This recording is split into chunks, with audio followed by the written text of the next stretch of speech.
평소에도 물은 하루 1리터는 마셔야 한다는 이야기는 많이 상식적으로 알고 계실 겁니다. 하지만 우리의 몸은 소금도 필요합니다. 그럼 물만으로 될까요? 우리의 뇌는 두뇌 활동을 하는데 상당한 에너지를 사용합니다. 물은 수분 부족으로 쪼그라든 인간의 뇌를 원래 상태로 회복하게 해서 정상적인 작용을 하게 합니다. 두뇌 활동을 수학 문제 푸는데 사용하는 것이 아니라 우리의 모든 신경 조직과 정보를 교환하는 모든 뇌 활동을 말합니다. 물은 칼로리가 없습니다. 천연 소금은 몸에 필요한 모든 미네랄이 포함된 종합 미네랄, 영양제 역할을 합니다. 뇌는 다른 조직보다 많은 에너지와 물을 필요로 합니다. 뇌에 물을 보관해 두었다가 필요할 때마다 공급해줍니다. 이것이 바로 머리부터 허리까지 내려간 척추를 따라 순환하는 뇌척수액입니다. 약 1%의 염분이 포함된 뇌척수액이 조금이라도 부족해지면 사람은 쉽게 피로를 느낍니다. 그리고 소금은 우리 몸의 수분 균형을 조절하는 데 도움을 줍니다. 소금은 신체 내부와 외부 사이의 수분 이동을 조절하고 혈액 내의 수분을 유지하는 역할을 합니다. 백세건강 당당 채널에서는 소금이 우리 몸에서 얼마나 중요한 역할을 하고 치매에 어떻게 도움이 되는지 알아보겠습니다. 일본의 다케우치 다카이토 교수는 간병 기초학 고령자 자립지원 이론과 실천에서 치매 환자가 물과 운동만으로 수많은 증상 중 약 80% 정도는 치유되는데 신경안정제, 수면제, 항우울증, 약 등을 복용하는 사람들은 개선이 잘 안 된다고 합니다. 다케우치 다카이토 교수는 실제로 물과 소금으로 치유한 전설적인 인물입니다. 물과 소금만으로도 우리 몸의 순환을 돕고 뇌 기능이 제대로 작동할 수 있다고 합니다. 아침에 일어나시면 체온과 비슷한 맹물에 소금을 타서 한두 잔 꼭 마시고 하루를 시작하시면 보약이 따로 없습니다. 지난번 영상에 이어 소금물의 장점에 대해 알아보겠습니다.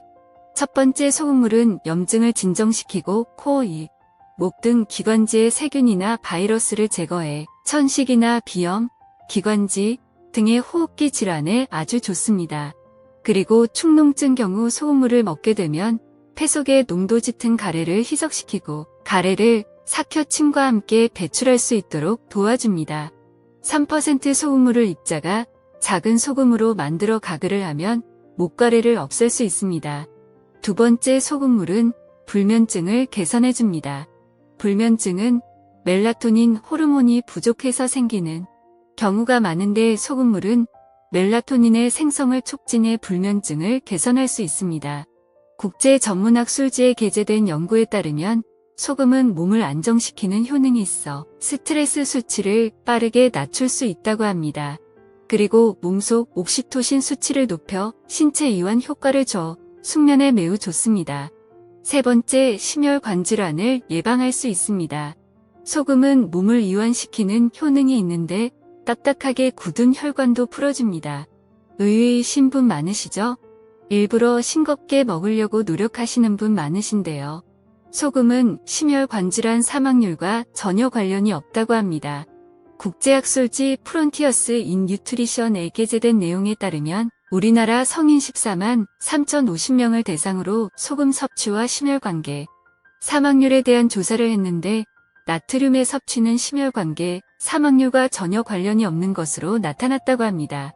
네 번째, 소금은 뇌 기능을 효율적으로 사용할 수 있도록 합니다. 뇌세포에 에너지와 영양이 잘 전달되도록 돕기 때문에 집중력과 기억력이 매우 개선됩니다. 그래서 노화와 치매를 예방합니다. 우리 옛선조들도 물의 중요성에 대해 강조했습니다. 동의보감에 사람의 건강과 수명은 물에 달려 있다고 적혀 있습니다.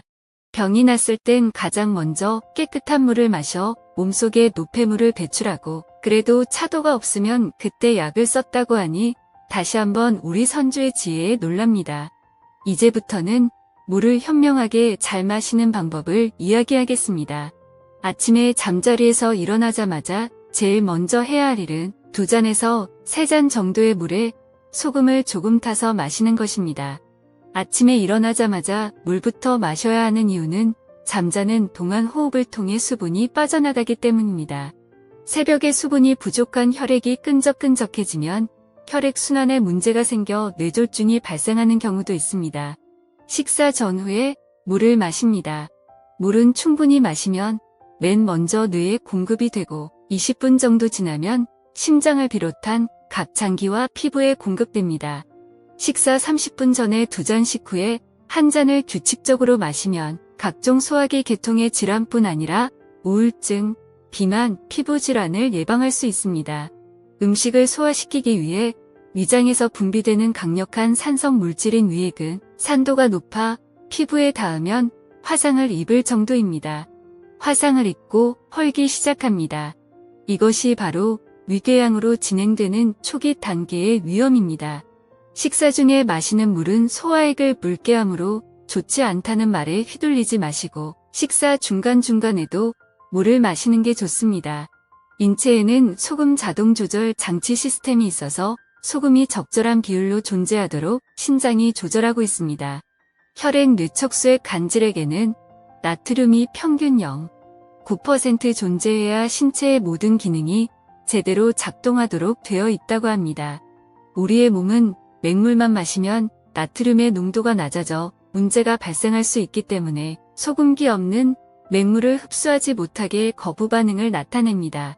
우리의 몸은 수분을 붙들고 있는 소금이 부족하면 맹물을 원하지 않으므로 평소에 음식을 약간 짜게 먹거나 적당량의 소금을 탄 물을 마셔야 술술 넘어갑니다.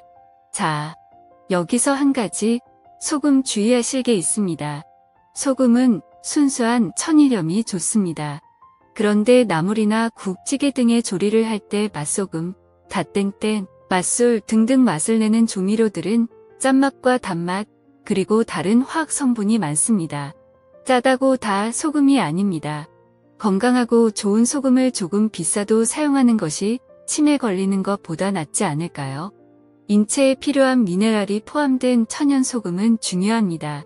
미네랄은 세포 안팎의 나트륨과 칼륨의 균형에 따라 조절되기 때문에 중요합니다.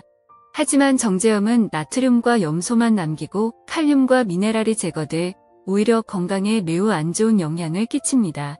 우리나라 천일염은 세계적으로 질이 좋기로 유명합니다.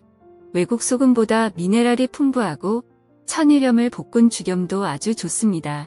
죽염의 경우 고온에서 볶아 독소 물질이 제거되고 알칼리성으로 부작용이 거의 없다고 합니다. 또한 고온에서 구운 죽염에는 몸속의 활성산소를 제거하는 항산화 성분이 풍부해 혈액의 흐름을 좋게 하고 미네랄이 풍부하고 몸속 나트륨을 배출시키는 효과가 있습니다. 물과 소금만으로도 우리 몸의 순환을 돕고 뇌 기능이 제대로 작동할 수 있다고 합니다. 아침에 일어나시면 체온과 비슷한 맹물에 소금을 타서 한두 잔 꼭 마시고 하루를 시작하시면 보약이 따로 없습니다. 그동안 저처럼 안 넘어가던 맹물만 억지로 마시느라 힘드시지 않았나요? 이 영상 보시고 무조건 소금을 거부하실 것이니라 잘 적용하셔서 건강한 생활에 저희 백세 건강 당당 채널이 도움이 되시길 바랍니다. 좋아요, 구독, 알림 설정까지 무료입니다. 건강하세요.